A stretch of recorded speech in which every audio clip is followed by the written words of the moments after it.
আচ্ছা বোন, তোমার নাম কি? আমার ননদের নাম মেহেরুম। আমি তো আপনার কাছে জিজ্ঞাসা করি নাই, ওর কাছে জিজ্ঞাসা করছি। আপনাদের মেয়ে কি কথা বলতে পারে না নাকি? জি, আমার নাম হচ্ছে মেহেরুন্নেসা মনিকা। সুন্দর নাম। তুমি কোন ক্লাস পর্যন্ত পড়াশোনা করেছো? ইন্টার সেকেন্ড ইয়ারে পড়ি। আর আরবি? আমি কোরআন শরীফ পড়েছি। খতম দিয়েছো? জি, 2 বার। ভালো। তাহলে তো মনে হয় তুমি 5 ওয়াক্ত নামাজ পড়ো, তাই না? দেখো, আমার ভাইয়ের জন্য একজন দিনদার 5 ওয়াক্ত নামাজ পড়া মেয়ে চাই। তোমার এখন বয়স কত চলছে রানিং? 18। কি বলছো এসব? তোমাকে দেখে তো মনে হচ্ছে না যে তোমার বয়স মাত্র 18। শোনো মেয়ে, বিয়ে শাদীর ব্যাপারে না মিথ্যে কথা বলা উচিত নয়। তুমি তোমার বয়সটা লুকাচ্ছ। তোমাকে দেখে মনে হচ্ছে তোমার বয়স না হলেও 35। আরে না না, আপনারা ভুল ভাবতেছেন। আমার বোনের বয়স 18, ও যেটা বলছে সেটাই ঠিক। আসলে আমার বোন একটু হেলদি তো, তাই একটু বয়স বেশি মনে হচ্ছে তোদের কাছে। আচ্ছা, তুমি কি খাও? জি, আমি 3 বেলা ভাত খাই। তুমি মনে হয় ভাত একটু বেশি বেশি খাও, তাই না? আর এভাবে ভাত খেলে তো ফুলবাই। তোমার এখনই যে অবস্থা, বিয়ের পর তো মনে হচ্ছে আরো ফুলে যাবা। কোনো কাজকাম সংসারে করতে পারবা না, নড়তে চড়তেই তো পারবা না ঠিক মতো। কাজ করবা কিভাবে? আচ্ছা ঠিক আছে, তোমার মাথার চুলগুলো দেখি তো। চুল এত পাতলা কেন আর এত ছোট ছোট কেন? চুল নিশ্চয়ই কাটো। চুল কাটা তো ভালো না, জানো না? আচ্ছা 2 হাত সমান করো তো। তোর হাঁটাতে তো সোজা কর।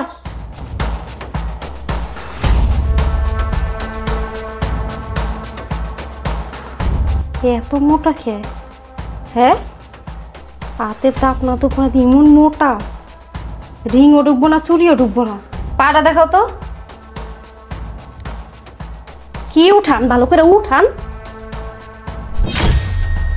বাবা রে বাবা, এ কি পাও না তার খাম্বা? এত মোটা কে? এক বেলায় কয় কেজি চালের ভাত খাও? হ্যাঁ, তোমার যদি আমাদের বাড়ি বউ করে নিয়ে যাই, একদিনে তো মনে চালের বস্তা একটাই লাগবো। আর কাপড়ের তো শেষই নেই। এত এত কাপড় লাগবো তোমার পিছনে। এত মোটা মানুষ হয়? আপনার বোন যে মোটা, তার উপর আবার বেসাইজ। আমার ভাইটারে দেখছেন? পুরো হিরোর মতো, কি হ্যান্ডসাম। আমার ভাই লেগে যদি আপনার বোনের লইয়া যায় আমাদের বাড়িতে বউ বানাইয়া, বিয়ার পর আপনার বোন আরো ফুলা যাবো গা। তার উপর থেকে আপনার বোনের কাপড় লাগবো বেশি, খায়ও বেশি, সংসারের কাজ কামও ঠিক মতো করতে পারবো না। তারপরও আপনি যদি আমাদের দাবি দাবা মাইনা নেন, তাইলে আমরা বিয়ের কথা আগে বাড়াইতে পারি। দাবি দেওয়া? কিসের দাবি দেওয়া? আপনার বোনের যে অবস্থা, সহজে বিয়ে হবে না। ভালো করে তো আরো আগে হবে না। আমাদের বেশি দাবি দাবা নেই, ছোট্ট দাবি। আপনি কিন্তু আবার যৌতুক ভাইবেন না, কারণ যৌতুক নিয়ে আমাদের ভাইকে আমরা বিয়ে করাবো না। আমাদের অর্থ সম্পত্তি টাকা পয়সার কোনো কিছুর অভাব নেই। শুধু একটাই দাবি, বিয়ের সময় আমার ভাইকে একটা R15 কিনে দিবেন, একটা iPhone 16 Pro Max কিনে দিবেন, আর হাতের জন্য একটা রিং দিবেন শুধু স্বর্ণের। আর আমার ভাইটা যেই খাটে ঘুমায়, ওই খাটটা অনেক আগের খাট, পুরাতন হয়ে গেছে। তাছাড়া ছোট খাট, আপনার বোনের জায়গা হবে না। আপনার বোন যে মোটা, বাসার ঘরে নিশ্চিত ভাইঙ্গা পইরা যাব আপনার বোন যদি খাটের মধ্যে ওঠে। আপনার বোনের জন্য একটা সেগুন কাঠ দিয়ে বড় মজবুত খাট বানাই দিবেন। আর আসবাবপত্র টুকিটাকি যা লাগে আপনার বোনের জন্য আপনি দিয়ে দিবেন, সেগুলো তার বলতেই হবে না।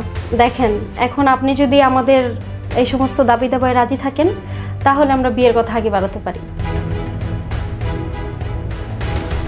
দাঁড়ান।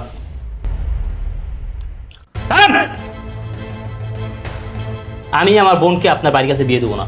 আপনি আপনার বাইরে নিয়ে আমার বাসাতে বের হয়ে যান। আমি আমার বোনকে এত বছর খাওয়াইতে পারছি, পড়াইতে পারছি, আজও আমার বোনকে খাওয়াইতে পারবো। বের হয়ে যান। এত বড় অপমান, এত বড় অপমান আমাদেরকে! আই, আপনি আপনার বোনকে দেখছেন? হ্যাঁ, খাওয়ায় পড়াইতে একটা জলহস্তি হাতি বানাইছেন বোনটাকে। ঘর দিয়ে তো বের করা যাবে না আপনার বোনকে। আবার আসছে, কে বিয়ে করবে আপনার বোনকে? হ্যাঁ, এই হাতিটাকে কে বিয়ে করবে? খবরদার, আপনি আর একটা কথা বলবেন না। যেটা বলছি সেটা করেন। বের হয়ে যান। দাঁড়াও ভাইয়া, ওরা আমাদের বাড়ির মেহমান। আপনাদের দেখে তো ভদ্রলোকই মনে হচ্ছে।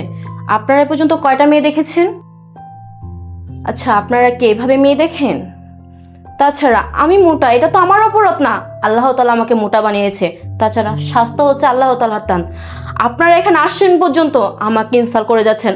আমার চুল দেখলেন, পা দেখলেন, আমার হাত দেখলেন। কোনো ভদ্র ফ্যামিলির লোক কি এসব কাজ করতে পারে? আমি অনেক মোটা, অনেক ভাত খাই। যে ভাই আমাকে খাওয়ায় পড়ায়, সে ভাই আজ পর্যন্ত কোনোদিন আমাকে কথা বলেনি। আর আপনারা মানুষকে অপমান ইনসাল্ট করে কি খুব মজা পান? আচ্ছা, আপনি যাকে অপমান করছেন সে মানুষটার কেমন লাগছে কখনো কি ভেবে দেখেছেন? আপনারা এই বাসায় আসছেন পর থেকে দেখছি আমার ননদকে অপমান করেই যাচ্ছেন। আচ্ছা, আপনারা কি পাত্রী দেখতে আসছেন, নাকি গরুর হাটে গরু কিনতে গেছেন, নাকি বাজারের কোনো পণ্য কিনতে গেছেন? আর কি বললেন আপনি? আমার ননদ খায় বেশি, খাট ভেঙে ফেলবে? আমার হাজবেন্ড তো এত বছর ধরে আমার ননদকে খাওয়াচ্ছে পড়াচ্ছে, আমার হাজবেন্ড তো কখনো আমার ননদকে এই ধরনের কথা বলেনি। শোনেন, আপনারা আমাদের বাসায় আসছেন, আমার ননদকে যেইভাবে কথা বললেন, আমরা ভালো মানুষ দেখে আপনাদের সাথে বাজে ব্যবহার করতে পারলাম না, আপনাদেরকে কোনো কথা বললাম না। তবে একটা কথা বলে রাখি, শুনে রাখেন, আমাদের সাথে যা করছেন করছেন, অন্য কোথাও পাত্রে দেখতে গিয়া এরকম ব্যবহার করেন না। আমরা ছেড়ে দিছি, অন্য কেউ আপনাদের ছেড়ে দিবে না। আর আপনি কি বললেন? আমার ননদের 35 বছর বয়স। হ্যাঁ, মানলাম আমার ননদ একটু হেলদি ছোটবেলা থেকেই, তার জন্য কি আপনি আমার ননদকে এইভাবে অপমান করবেন? এই, তুমি কাদের সাথে কথা বলতেছো? ওনাদেরকে আমাদের বাসা থেকে বের হয়ে যেতে বলো। ওনাদের কত বড় সাহস আমাদের বাড়িতে এসে আমার বোনকে অপমান করে। কি বলে? ওনার ভাইয়ের কাছে বিয়ে দিতে হলে নাকি আমার বোনকে ওনাদেরকে যৌতুক দিতে হবে, R15 দিতে হবে, iPhone 16 দিতে হবে, স্বর্ণের আংটি দিতে হবে, সেগুন কাঠের খাট দিতে হবে। শোনেন, আমার বোনের যদি বিয়ে না হয় না, এত বছর আমার বোনকে আমি খাওয়াতে পারছি, সারা জীবন আমার বোনকে আমার বাসায় বসা বসা খাবো, তারপর আপনাদের মতো ফ্যামিলির কাছে আমার বোনকে আমি বিয়ে দিব না। এই হইতে হইতে থামেন। অনেক অপমান করছেন, অনেক লেকচার দিছেন। পাত্র দেখে এতক্ষণ চুপ ছিলাম। হ্যাঁ, আপনার বোনকে বিয়ে করবে আরিক লালের দত্ত এসে বিয়ে করবে, কোনো মানুষ বিয়ে করবে না। আপু চল তো এখান থেকে, চল। আর বোনকে খুঁটি দেন ঘরের মধ্যে, যত সব। কোন ঘটকে এরকম অসভ্য বেহায়া পাত্র পাঠাইছে? এই চল।